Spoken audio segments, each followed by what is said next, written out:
la 17e journée de Liga où le Real de Madrid, 4e au classement, va accueillir le leader, Barcelone. Donc là, le Real de Madrid a déjà 11 points de retard, même s'ils ont un match en retard puisqu'ils ont joué la Coupe du Monde des clubs ce week-end, ça fait quand même un gros écart entre les deux équipes. Ce match se jouera donc samedi 23 décembre à 13h, horaire un petit peu particulier, notamment parce qu'il doit être diffusé en Asie pour que les amoureux du foot du monde entier puissent suivre ce classico. Donc cet écart de 11 points là, il est notamment dû à un début de saison un petit peu compliqué du Real de Madrid, puisque même s'ils comptabilisent 9 victoires, ils ont quand même fait 4 nuls et 2 défaites, alors que Barcelone n'a pas encore connu la défaite en Liga et ils ont fait 13 victoires et 3 nuls. Pour les comparer un petit peu par rapport à leurs deux concurrents directs, Valence et l'Atlético Madrid, les deux équipes, que ce soit le Real de Madrid ou Barcelone, ont effectué des nuls contre ces deux concurrents. Du côté du Real Madrid, c'est 11 buts encaissés, mais uniquement 5 à domicile. Et pour les buteurs, ce sont Asensio, Cristiano Ronaldo et Isco qui se tirent un petit peu dans les pattes avec 4 buts chacun. Du côté du FC Barcelone, c'est 42 buts marqués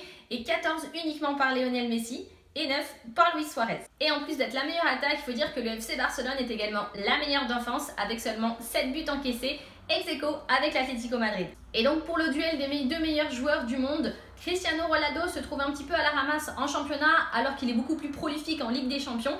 Et c'est l'inverse pour Lionel Messi, qui est le meilleur buteur de Liga, mais qui peine un petit peu en Ligue des Champions. Donc on va voir comment ça va se passer pour lui d'ici les phases finales. Le Real de Madrid, le FC Barcelone, c'est toujours un petit peu le duel des statistiques et des meilleures compétences. Et ce classico n'échappera pas à la règle. Zinedine Zidane a la possibilité de rejoindre le meilleur palmarès des entraîneurs du Real de Madrid, puisqu'il a la possibilité d'effectuer 3 victoires consécutives en classico, avec les 2 victoires précédentes en Supercoupe d'Espagne en août 2017. Autant vous dire que Zinedine Zidane est un petit peu le porte-bonheur du Real pour le Classico, puisqu'en tant qu'entraîneur et en tant que joueur, il n'a connu que 2 défaites avec le Real de Madrid. Celui qui a un petit peu moins de chance pendant les Classicos, c'est Sergio Ramos, puisque lui, il le cherche un petit peu. Il a déjà obtenu 5 cartons rouges pendant les duels Real Madrid-Barcelone. Du côté de l'effectif, on aura un Real au complet pour ce Classico, même si Cristiano Ronaldo ne s'est pas entraîné avec le groupe cette semaine, puisqu'il a eu des petits pépins physiques depuis la Coupe du Monde des clubs ce week-end. Et puis toujours la question de Gareth Bale, puisque lui il est sans arrêt blessé, je pense pas qu'il sera titularisé, sachant qu'il revient de 3 mois de blessure et que quand il a repris c'est encore reblessé, donc on va voir, mais ce sera quand même un atout pour Zinedine Zidane. Et c'est donc Isco qui fait partie des meilleurs buteurs du club cette saison en Liga, qui sera sûrement privilégié par rapport à Gareth Bale. Du côté de Barcelone, Dembélé est toujours blessé, il ne devait pas rejouer avant 2018 et à mon avis voilà, il ne reviendra pas, même s'il y a eu quelques rumeurs pour le Classico, ça aurait été une belle chose pour lui, mais ça reste encore très incertain. Deulofeu, blessé au genou, ne fera pas partie du groupe, tout comme Paco Alcácer qui lui est blessé à la cuisse. Et malheureusement pour le FC Barcelone, Samuel Umtiti est toujours blessé à la cuisse, donc il sera remplacé par Vermaelen.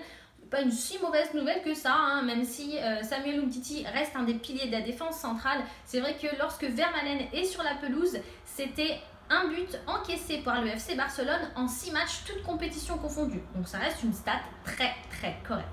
Amputé de nombreux joueurs, le FC Barcelone donc partirait peut-être avec un handicap, mais bon, un Classico reste un Classico, donc tous les joueurs présents sur le terrain, on sait qu'ils se donneront à 1000%.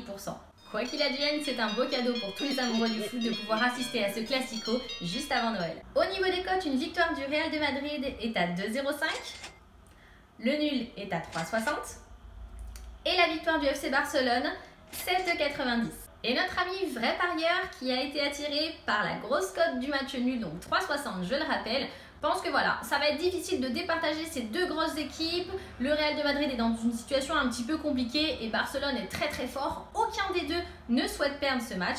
Et donc il pense qu'il ne va pas y avoir de gagnant sur ce match. Match nul. N'oubliez pas que vous pouvez suivre tous ces pronostics directement sur son compte Instagram Vrai Parieur pour pouvoir avoir toutes les infos. Quant à moi, je vous retrouve en 2018. Je vous souhaite à tous de passer de très bonnes fêtes. Et puis surtout, passez un bon match devant le Classico.